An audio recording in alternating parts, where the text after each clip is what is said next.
निशा मुक्त भारत पाई गणदौड़ बीजेपी युव मोर्चा पक्षर नमो युव माराथन आयोजित हो जाइछि। तेबे कलिंग स्टाडियम ठारू जनता मैदान पर्यंत गणदौड़ होइथिला। माराथन शुभारंभ करथिले मुख्यमंत्री मोहन माझी। एथिरे मंत्री नेता युवगोष्ठी छात्र छात्री सामिल होइथिले। तेबे निशा ठारू युव पीढ़ी को दूरे रखिबा पाई सचेतनता वार्ता दिया जाइथिला। ज्ञान दक्षता कर्मकुशलता और दायित्व बुद्धि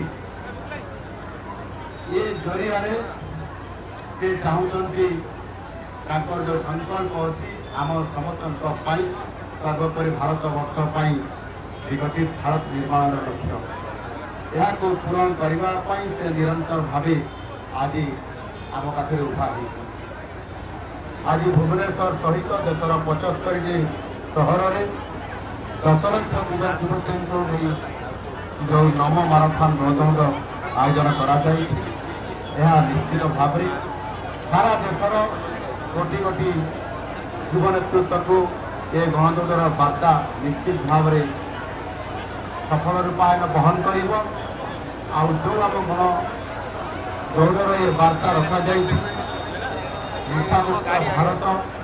निशामुक्त भारत ताको निश्चित भाव आग को सफलतार शीर्ष स्थान को पहुंचाइब।